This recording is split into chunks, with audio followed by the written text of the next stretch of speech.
Hi guys, so my name is Alexi and this is my This I Believe lesson.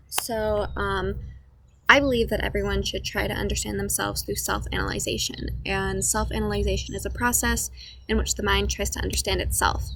To understand why it reacts in certain ways, why a person may feel a certain way, or even to try to consciously change the way you think.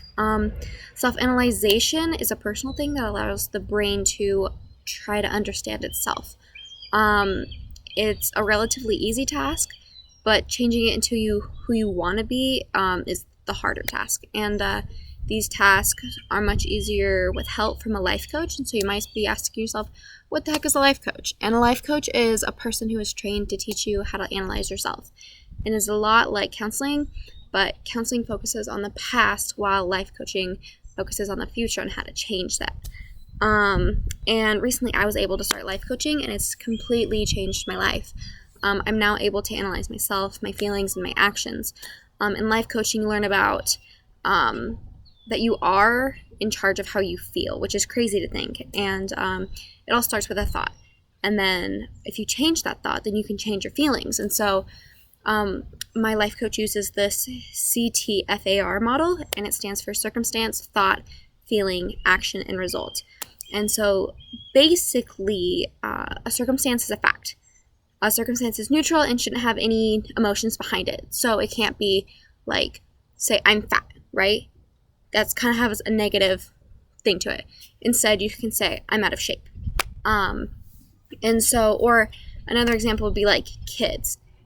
Kids is a circumstance. It's a fact. You have kids, whether it's positive or negative, and you can think something about them. So say the thought would be, I don't want my kids to misbehave.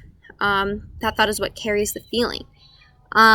Since I had a negative thought, which is not wanting my kids to misbehave, then I'm going to feel negatively about my kids. And I would have fear that my kids are going to be rebellious and misbehave. Thus, my action is trying to overcompensate to try to get them to not misbehave, which in turn literally makes them misbehave. Like, it's weird because the thought of like your worst thought, right? I don't want this to happen is normally your result. And anyways, from my research from chapter 7 in Nurture Shock, I learned that the more strict a parent is, the more the child will rebel. Therefore, the result in that scenario is that the kids would misbehave. But if I were to change how I thought about it, just change my thought from a negative to a positive, it changed the entire thing. So instead of thinking, I don't want my kids to misbehave, it's I want my kids to be well-mannered with positive intent, right? Then you'd feel motivated, and your action would be to be helpful with your kids and to be more understanding. Then the result would be to hopefully, have well-mannered kids. And this is kind of a difficult example, but it is the easiest to explain.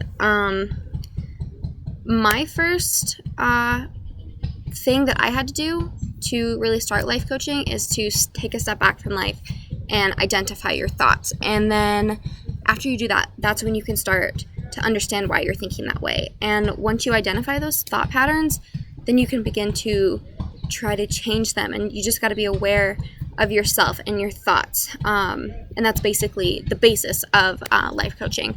And it has helped me in so many ways. I'm a much happier person, and I'm more at peace. I feel like everyone should have a life coach, or at least spend some time to analyze themselves. So that's my This I Believe lesson. Okay, bye.